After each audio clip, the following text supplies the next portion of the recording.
안녕하세요. 증권통 투자 업데이터 시간입니다. 어제 코스피와 코스닥 일제히 하락하며 거래를 마쳤습니다. 코스피 같은 경우에는 전거래일 대비 거래대금은 증가하는 모습이 나타났는데요. 따라서 코스피 시장에서 거래대금이 많이 몰렸던 5가지 종목들 함께 살펴보도록 하겠습니다. 네, 코스피에서 거래대금이 가장 많이 몰렸던 종목들 내에서 상승률이 높았던 종목들을 기준으로 꼽아왔는데요. 아시아나 IDT, TY홀딩스, 유유제약, 깨끗한 나라와 일성신약까지 이렇게 5가지 종목군들이 올라와 있습니다. 우선 TY홀딩스 같은 경우에는 개인 투자자들의 매수세가 집중되고 있는 종목인데요. 15거래일 연속으로 개인 투자자들은 TY홀딩스를 매수하고 있습니다. 태영그룹의 자회사인 TY홀딩스의 주가가 이렇게 상한가를 터치한 이유는 계열사인 태영인더스트리의 매각 소식이 주가에 훈풍을 불어넣었기 때문인데요. 이에 따라서 어제도 거래대금이 많이 쏠렸고요. 따라서 29.98% 상승한 6,590원의 종가를 기록했습니다. 네, 다음으로 보시면 깨끗한 나라가 있습니다. 깨끗한 나라가 어제 13% 넘게 강세를 기록하면서 2,785원을 기록했는데요. 깨끗한 나라는 정치 테마주입니다. 특히나 이 한동훈 테마 관련 종목으로 엮이면서 이 정치 테마주로 강세를 나타냈던 종목인데 어제 시장에서도 거래대금이 많이 몰렸고요. 따라서 어제도 두 자릿수대 급등세를 연출했습니다. 네, 나머지 아시아나 IDT와 유유제약 그리고 일성신약 같은 경우에는 특징주에 넘어가서 살펴보도록 할 텐데요. 곧바로 특징주에 넘어가서 첫 번째 특징주로 아시아나 IDT 살펴보겠습니다. 아시아나 IDT가 어제 29.99%로 상한가를 기록했습니다. 18,250원을 터치하는 모습이었는데요. 어제는 우선 항공주들 전반적으로 매기가 확산되는 모습이 연출이 됐는데 우선 이 항공주만 볼 때는 국제 유가가 하락하면서 비용 부담이 덜어졌다는 그러한 모멘텀도 있었지만 이 아시아나 IDT 같은 경우에는 대한항공과 아시아나 간의 여러 가지 좀 개별적인 이슈에 따라서 더욱더 강한 상승세를 나타냈던 그러한 종목입니다. 대한항공과 아시아나항공의 기업결합 심사가 진행 중인 가운데 유럽연합 경쟁당국의 심사 일정이 내년 2월로 정해지면서 장 초반부터 강한 상승세를 나타낸 건데요. EU 경쟁당국인 EU 집행위원회가 대한항공과 아시아나항공의 기업결합 심사 날짜를 정했기 때문에 어느 정도 불확실성이 해소됐다는 평가와 함께 기대감도 함께 높아지는 분위기였습니다. 대한항공 같은 경우에는 이번에 EU 집행위의 합병 승인을 받을 경우 앞으로 기업 결합까지 미국과 일본의 경쟁당국의 허가만 남기고 있는 상황이 되는데요. 에 따라서 어제 리스크 해소라는 평가와 함께 아시아나 계열사인 아시아나 IDT가 상한가를 터치하면서 18,250원의 종가를 기록했습니다. 네, 이어서 다음 특징주 살펴보겠습니다. 이번에는 그룹핑을 좀 해왔는데요. 유유제약 그리고 일성신약 같은 제약바이오주들을 보도록 하겠습니다. 어제는 코스피 시장에서도 제약바이오 섹터 쪽으로 매수세가 확산이 되는 모습이었는데 우선 이 제약바이오 업종에 대한 긍정적인 분석이 제시가 되고 있고 정부에서 이제 본격적으로 투자를 한다라는 기대감까지 더해지면서 이쪽 제약바이오 섹터 쪽으로도 투자 심리가 개선되는 모습이 연출됐습니다. 대한상공회의소가 이날 10개 주요 업종별 협단체 등과 함께 실시한 2024년 산업기상도 전망 조사 결과를 발표했는데요. 여기서 신약 파이프라인 개발의 빠른 증가세와 함께 제약바이오 업종은 맑음으로 예보가 됐습니다. 현재 국내에서 1,800여 개 이상의 신약 후보 물질을 개발 중이고 있고 기업들의 공격적인 R&D 투자에 따라서 내년에 신약 후보 물질의 증가세가 예상이 된다는 분석도 함께 제시를 했는데요. 이에 따라서 한국의 신약 개발 속도는 더욱더 빨라질 것으로 예상이 되는 가운데 미국 FDA 승인을 받는 한국 신약 역시 증가할 것으로 보인다고 언급을 했습니다. 이에 따라서 전반적으로 이렇게 제약바이오 쪽으로 투자 심리가 개선되는 모습이 연출이 됐고요. 또 이 안에서 유유제약을 조금 더 세밀하게 뜯어보도록 하겠습니다. 최근에 이 제약바이오 섹터가 애초에 관심을 많이 받게 된 데에는 한 가지 이슈가 있습니다. 마이코플라즈마 폐렴과 관련되어 있는 소식인데요. 이 유유제약은 마이코플라즈마 폐렴 관련 종목으로 엮이기도 합니다. 최근 국내에서 이렇게 마이코플라즈마 폐렴균 감염증이 계속해서 확산되고 있는 가운데 항생제 내성률이 50% 정도인 것으로 집계가 됐다는 발표 내용을 확인해 볼 수가 있었는데요. 따라서 질병관리청은 테트라사이클린제 또는 퀴놀론제 중에 치료 이득과 위해를 고려해서 약제를 선택하라고 권고했다는 내용의 보도 내용도 확인해 볼 수가 있었습니다. 여기서 이 질병관리청이 퀴놀론제에 대해서 강조를 했다는 점을 고려했을 때 이 유유제약 같은 경우에는 퀴놀론계 항생제를 판매하고 있기 때문에 관련 종목으로 부각을 받았고요. 따라서 어제 24% 넘는 강세를 기록했습니다.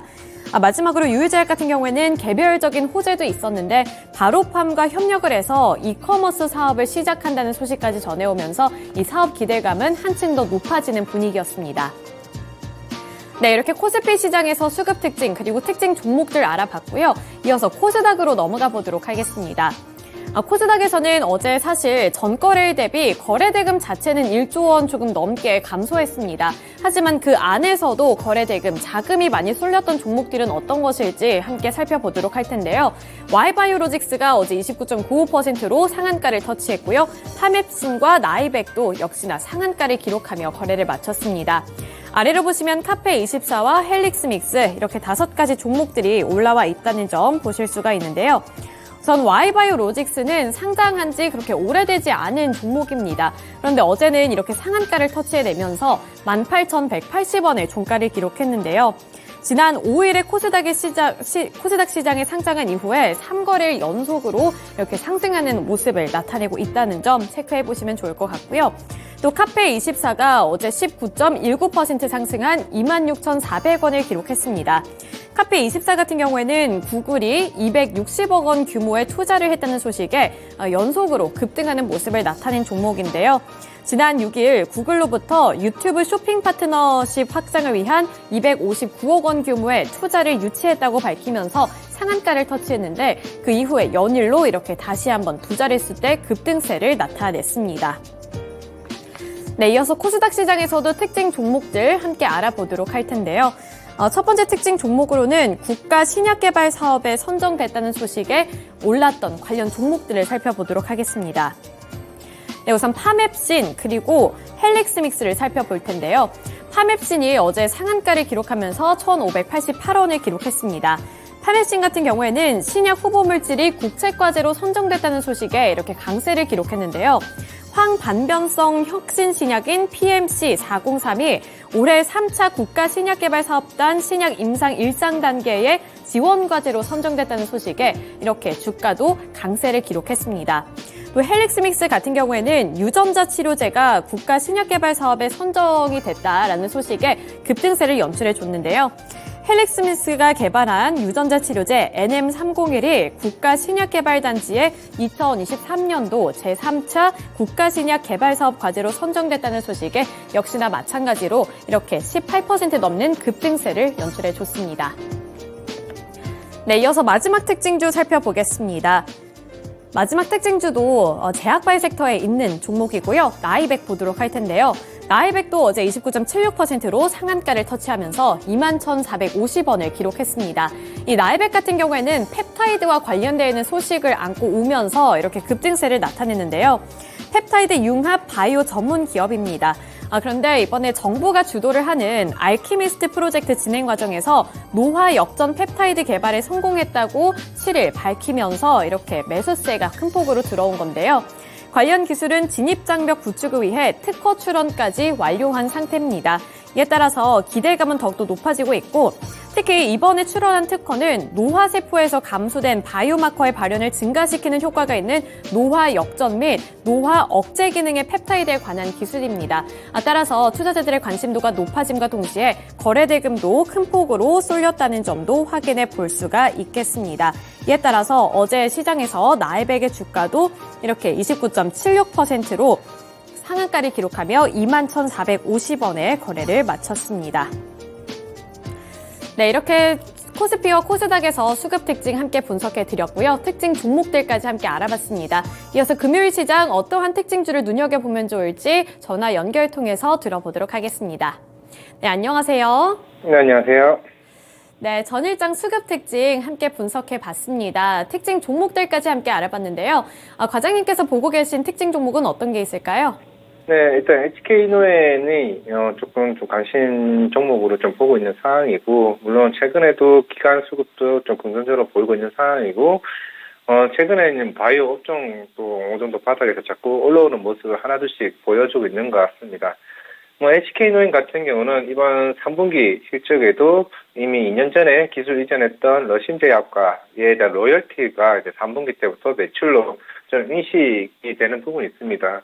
중국이나 이제 북미 쪽 같은 경우는 KK 같은 경우가 역류성 식도염 치료제이기 때문에 전 세계적으로 미국과 중국 합치면 거의 한 10조 정도 이제 시장 규모입니다. 일본에 다캐도 있긴 하지만은 우리나라 K캡이 실제적으로 중국에 이제 빠르게 지금 침투하게 되면서 실제적으로 지금 한 80% 정도는 대형 병원에서 점차적으로 올라오게 된다고 하면은 실제로 중국에서 벌어들인 금액의 한 로열티 한 5%에서 10% 사이 내에서 어느 정도 받지 않을까 좀 생각을 하고 있습니다.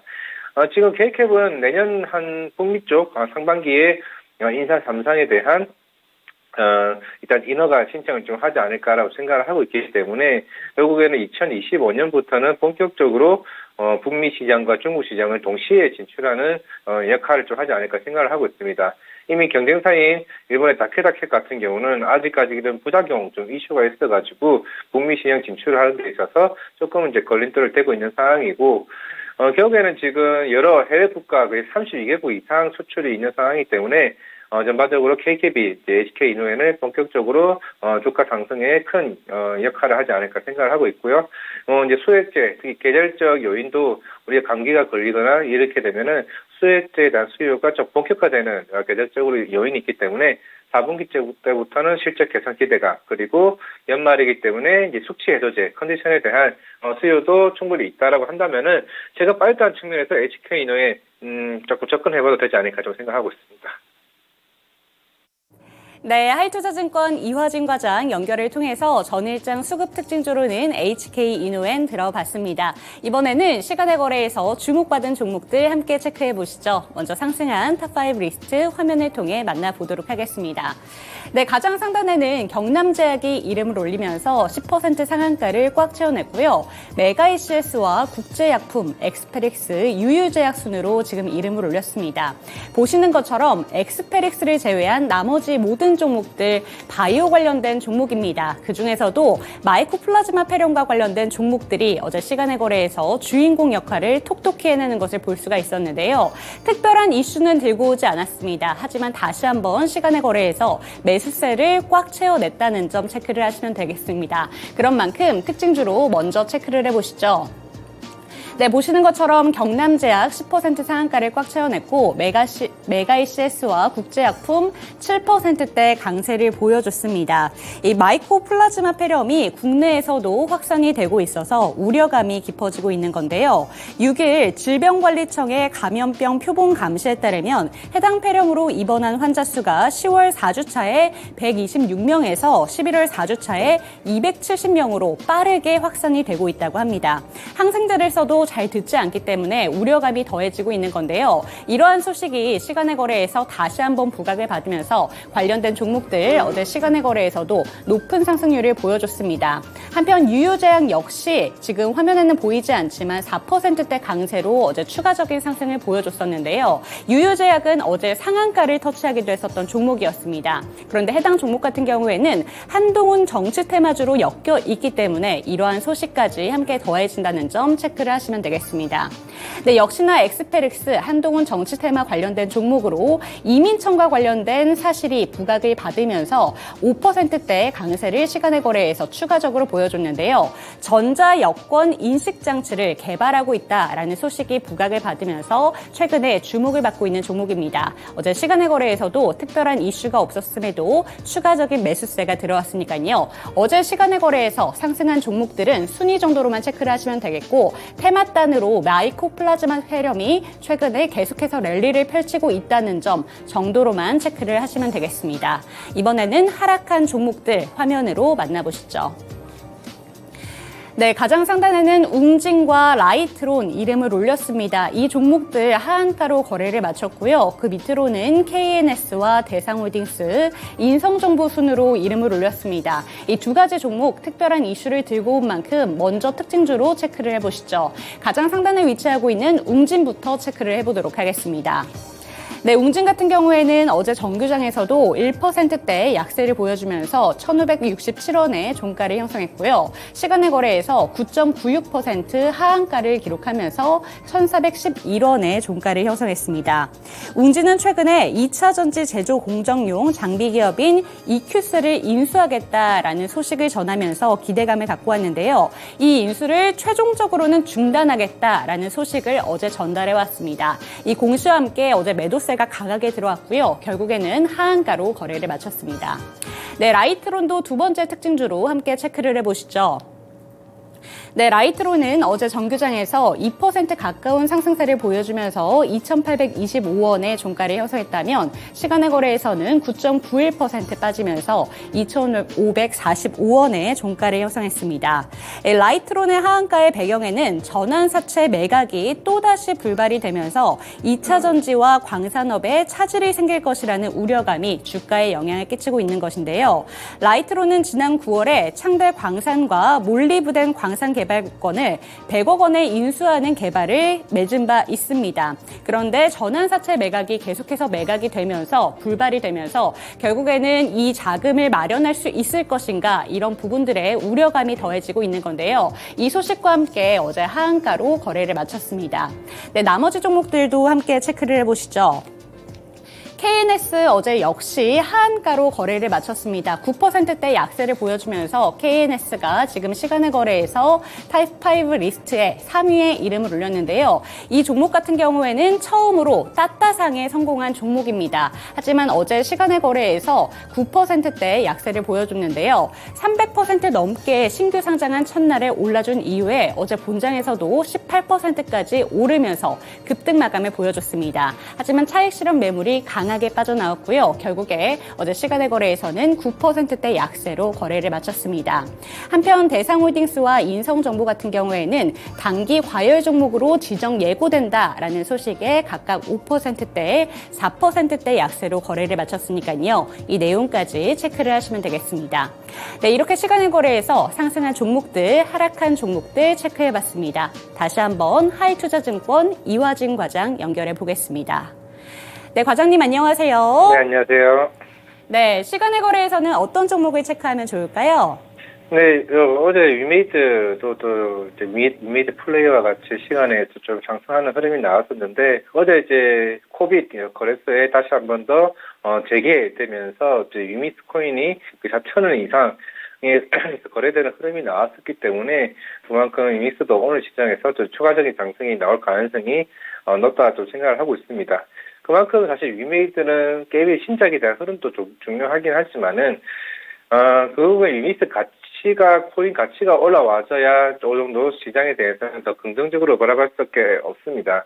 왜냐하면은 위미스 플랫폼 자체가 그동안 게임에 대한 플랫폼 한 10개, 100개 정도가 이제 이 위미스 코인을 같이 사용을 하고 있는 상황이기 때문에 위미스 코인 자체가 올라간다는 거는 그만큼 게임 업황에 대한 흐름도 좀 중요하지 않을까라고 생각을 하고 있습니다. 이번 지스타에서도 조금 긍정적인 평가가 계속 꾸준히 나왔었고, 그동안, 나이트크로우가 이제 미르4와 함께 굉장히 시장에서 긍정적인 흐름인데, 한 내년 1분기쯤에 나이트크로우는 글로벌 P2E 시장에 본격적으로 출시할 예정입니다. 안 그래도 지금 위미스 코인이 올라가고 있는 상황에서 나이트크로우가 글로벌 시장에 진출을 한다. 그만큼 P2E 관련해서 시장에서는 다시 한 번 더 2년 만에 뜨겁게 타오르는 그냥 가치가 올라오지 않을까라고 생각을 하고 있습니다. 그렇기 때문에 이제 나이트크로우뿐만 아니라 차기작에 나오는 신작들 역시 여기에 대한 영향이 충분히 있지 않을까 생각을 하고 있고, 이번 3분기 IR에서도 위메이트 같은 경우는 내년 매 분기마다 이제 신작이 출시할 것으로 보고 있습니다. 뭐 판타스틱 베이스볼 24나 아니면은 그 새로운 게임들 신작들 같은 레전드 오브 이미르와 같은 게임들이 뭐 내년 1, 2, 3, 4분기에 매년 신작 모멘텀이 있다는 측면에서 그동안 신작에 대한 기대감도 주가가 어느 정도 밸류 가치가 인정이 되었었고, 그래도 코인 가치까지 당장 나왔었기 때문에 물론 단기적인 급등은 충분히 좀 부담이 될 수는 있겠지만은 우리가 예전에 20만 원 이상대에서 거래됐었고 위미스 코인도 2만 원대에서 거래가 됐던 만큼 사실 지금 4,000원 가격대와 위메이트 가격 자체는 충분히 만약에 비트 시장이 규모가 다시 한 번 더 규모가 올라온다고 하게 되면은 추가적인 상승도 충분히 나올 수 있지 않을까 저는 생각을 하고 있습니다. 네, 하이투자증권 이화진 과장 연결을 통해서 전일장 시간외에서 살펴볼 만한 특징주로는 위메이드 살펴주셨습니다. 네, 오늘도 좋은 말씀 감사드립니다. 네, 감사합니다. 네, 한동안 위믹스와 관련된 이슈들로 인해서 투자자분들의 마음을 참 속상하게 했었던 위메이드입니다. 하지만 최근에는 STO 그리고 비트코인과 관련해서 코인과 관련된 이슈들이 지속적으로 부각을 받으면서 위메이드 주목도가 높아지고 있는데요. 앞으로도 좋은 이슈들이 계속해서 들려오고 있는 만큼 위메이드의 주가 흐름 저희와 함께 체크해 보시면 좋을 것 같습니다. 네, 이렇게 전일장 수급 특징 함께 봤고요. 특징 종목들까지 알아봤습니다. 참고해 보시면서 오늘도 성공 투자를 해보셨으면 좋겠고요. 오늘도 상한가 진행시켜!